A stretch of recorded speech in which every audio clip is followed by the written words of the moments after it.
ක්‍රිප්ට හොයින්නක් බයි කරනු නම් අනිවාරෙන්ම මෙන්න මේ කරුණු කිහිපය ගැන ලොකු අවධානයකින් ඉන්ඩෝනේ. මෙන්න මේ කරුණු කිහිපවා හරිට අවබෝධ කරගත්ත නැත්තං මංහිතරවාට ලොකු සාර්ථකත්වයක් ක්‍රිප්ට කොයින්න එකක් බයි කරලා එක අප වෙනකොට ලබාගන්න බැරි. එතොට ළමයි දැන් ගොඩක් අය හිතනවා දැන් ක්‍රිප්ට මාකට්කට අපි ඉන්ට වෙලා ඩොලසියක් විතර කොයින්න බයි කරලා මේක මේකින් අපේ ඩොල දස් කනක ලාපයක් ලබන්න පුළුව කියලා ගොඩක් දෙක මතය තිනවා. හැබැයිලමයි යම්කිසි ප්‍රජෙක්්ට එක පර්පස් එක හොයන්නතුව හැද තොර කොයින්න එක මාකට් කැප් එකත් දන්නතු මෙහෙම බයි කල්ලාට සාර්ථක වෙන්න හැකියාවත් තියෙනවා. හැබැයි එක සියට එක වගේ චාන්සත්තම තියෙන සමාරක්ක එහෙම දියුණුලත් තියෙනවා. ඉතින් ඒ කනා චාන්ස් හැබැයි මේ අපි හරියට කරන්න බෑ කරනද දැන් ඒ නිකං අර සුවිප්පයක් මනුස්සයට ඇදෙනවාගේ ද සමාරක්කය ජීවිත කාල එකත්තොත් මමන්දුන් මනුස්සයකින්නවා කොහොමත් දවසට 500කටයා සුවිප් කරන්න. හැබැයි මම දකිනට මනුස්සට වැඩීම් ඇදේ ලක්ෂයත්තුකුේ ද අවුරුදු මම හිතන හැටියට 20කට 30කට වැඩි සුප් කරන්න. තොට ඒ ටෝල්ල එකතු කොරොත්තේම මංහිතනවා අනිවාරෙන් ලක්ෂ 30-40ක්වත් ඒ මනුස්සයට ඉතුරු කරන්න තිබ. ඉතින් ඒ වගේ වැඩත් තමයි අර කනාවට බයි කරලා කනාවට ප්‍රොෆිට් කරන එක. හරිද? ඉතින් ක්‍රිප්ටෝ ඉන්න බයිකත් මෙන්න මේ කරුණු ගැන අනිවාර්යෙන් දැනගන්න. පළවෙනි එක තමයි ඒ ප්‍රොජෙක්ට් එකේ පර්පස් එක. හරිද? ඒ කියන්නේ යම්කිසි කොයින් එකක් නිර්මාණය වෙන්නේ ප්‍රොජෙක්ට් එකක් මතන ළමයි. එතකොට ඒ ප්‍රොජෙක්ට් එකේ පර්පස් එක අපි බලන්න ඕනේ හොඳ පර්පස් එකක් තියනවද?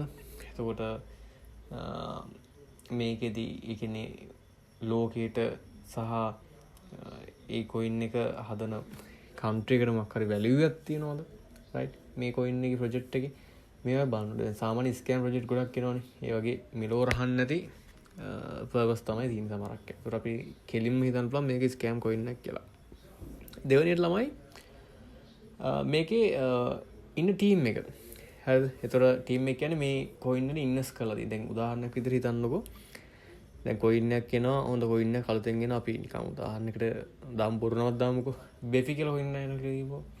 එතන මේ බෙෆි කියන කොයින් එකට ඉන්වෙස්ට් කරලා තියෙනවා මයික්‍රොසොෆ්ට් එක. හරිද? Facebook එක. හරි? එතකොට Apple එක. එතකොට මේකේ මාර විදිහට මේකට ඉල්ලුමක් තියෙනවා. මොකද ලෝකේ ඉන්න හොඳම කම්පැනිස් මේකට ඉන්වෙස්ට් කරේ කවදාකවත් මේ කොයින් එක ඒ කියන්නේ ස්කෑම් කොයින් එකක් නොවන හින්දා සහ හරිද මේ කොයින් එකට වැලියු එකක් තියෙන හින්දා. එතකොට මේකේ ටීම් එක හොඳ නම් අපිට නවත් මේ කොයින් එකට ඉන්වෙස්ට් කරන්න ආය දෙපාරක් හිතන්න ඕනේ නැහැ. හරිද?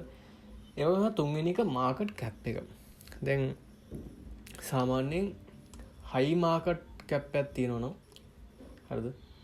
හයි මාකට් කැප් එකක් තියෙනවා නම් ඇත්තටම මේ කොයින් එක අපි ප්‍රොෆිට් මාජින් එක ලොකුවට ගන්න පුළුවන්. හැබැයි රිස්ක් හරිද?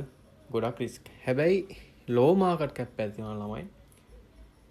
කොයින් එක ඒක ස්ටේබල් සහ රිස්ක් එක පට්ට අඩුයි. හරිද? ඒ කියන්නේ කොයින් එක මාකට් කැප් එක බලන්නේ ගොඩක් වැදගත්. ඒ කියන්නේ ලෝ මාකට් කැප් එකක් තියෙන කොයින් එකක් බයි කරන එක මම හිතනවා සුදුසුයි. සාමාන්‍යයෙන් හයි මාකට් කැප් එකක් බයි කරනවට හැබැයි මෙහෙම හයි මාකට් කැප් වල ප්‍රොෆිට් එක වැඩි. හැබැයි රිස්ක් එකත් ඒ වගේම වැඩි. හරිද? හයි රිස්ක් හයි ප්‍රොෆිට්. හරි? එතකොට හතරවෙනි එක විදිහට ළමයි මම යෝජනා කරන්නේ ඒ කියන්නේ කමියුනිටි එකේ ස්ට්‍රෙන්ත් එක. හරිද? එතකොට සාමාන්‍යයෙන් Twitter, එතකොට Discord, right? මෙන්න මේ වල කමියුනිටි එකේ ස්ට්‍රෙන්ත් එක බලන්න ඕනේ අපි ගිහිල්ලා. සාමාන්‍ය පේජ් එක හොයන්න කියන්න සාමාන්‍ය ෆලෝස්ලා ගොඩක් ඉන්න පුළුවන්. හැබැයි ඔය පෝස්ට් වල තියෙන එන්ගේජ්මන්ට් එක ගොඩක් අඩුයි. මම දැකලා තියෙනවා දැන් සාමාන්‍යයක් කියලා ඒ වගේ ස්කෑම් වගේ ෆලෝස්ලා 60000ක් විතර ට්වීට් එකේ ඉන්නවා. හැබැයි ලයික් එන්නේ හරි පොඩි ප්‍රමාණයක්. සමහරක් වෙලාවට ලයික් බුත් කරලා දිනවා. ඒවත් හොයාගන්න පුළුවන්. අපිට මේ පෝස්ට් ඇතුළේ කිමුදුනහම කිසි එන්ගේජ්මන්ට් එකක් නැහැ. කමෙන්ට්ස් වලින් අපිට හොයන්න පුළුවන් එන්ගේජ්මන්ට් එක. හරිද? එතකොට තව පොඩි උදාහරණයක් කියන්න. අපි කොයින් බයිකද කියන්නේ කොයින් එකේ කියන්නේ මාකට් එකට කොච්චර සප්ලයියක් එන්න තියෙනවද? හරිද? කියන එක ගොඩක් වැදගත්. දැන් හිතන්න දැන් බිට්කොයින් වගේ එකක් දැන් මාකට් එකට ඇවිල්ලා තියෙන කොයින්ස් ප්‍රමාණය තව චුට්ටයි එන්න තියෙන්නේ. හරිද? එතකොට මේකේ ළමයි ප්‍රයිස් එක වැඩි වෙන මිසක අඩු වෙන්නේ නැහැ. හරිද? ලෝ වෙන්නේ නැහැ කවදාවත්. එතකොට දැන් හිතන්න බිලියන ගානක කොයින් එකක් ඉන්වෙස්ට් කරන එකේ බිලියන ගානක් මාකට් එකේ එන්න තියෙනවා තාම. හරිද? එතකොට මේ ප්‍රයිස් එක ළමයි බිලියන ගානක් එන්න තියෙන හින්දා ලෝ මට්ටමේ තියෙන. මොකද කොයින්ස් අර කියන්නේ සප්ලයි ගොඩක් තියෙනවා. හරිද? එතකොට මාකට් එකට එන සප්ලයි එක ඒ කියන්නේ එක්සිට් එක චොට්ටක් අඩු කොයින් එකක් නා. හරිද? ඒක ප්‍රයිස් එක වැඩි වෙනවා වැඩි වර්තය කරනවා කියත්. හරිද? ඒ නිසා ඒකත් සැලකිලිමත් වෙන ඔය ටිප් පහ තමයි කොයින් එකක් සාමාන්‍යයෙන් බයි කරනකොට අපි මූලිකවම බලන්න ඕනේ. ඒ වගේම මේ Patreon එකට join වෙන්න පුළුවන් අය join වෙන්න පුළුවන්. ඔයගලන්ට passive income එක generate කරන්න හොඳ place එකක්. ඒ වගේම මේකේ මම කියලා දෙනවා කොහොමද. ඒ කියන්නේ online අපි සාර්ථකව ආදායමක් ලබා ගන්න.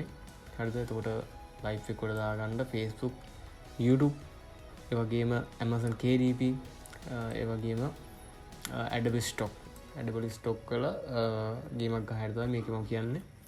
ඉතින් link එක යටින් දාලා තියන්නවා join වෙන්න free join ලා බලන්න. videos මම හිතන්නේ 80 ගානක් වගේ ඇති online income. මම live proof පෙන්නලත් ඇති. ඉතින් ඒවා බලලා ඔයාලට පුළුවන් ඉගෙන ගන්න හිමීට. හරියම අපි යනවා next video එකෙන් හම්බෙමු. හැමෝටම ජය වේවා.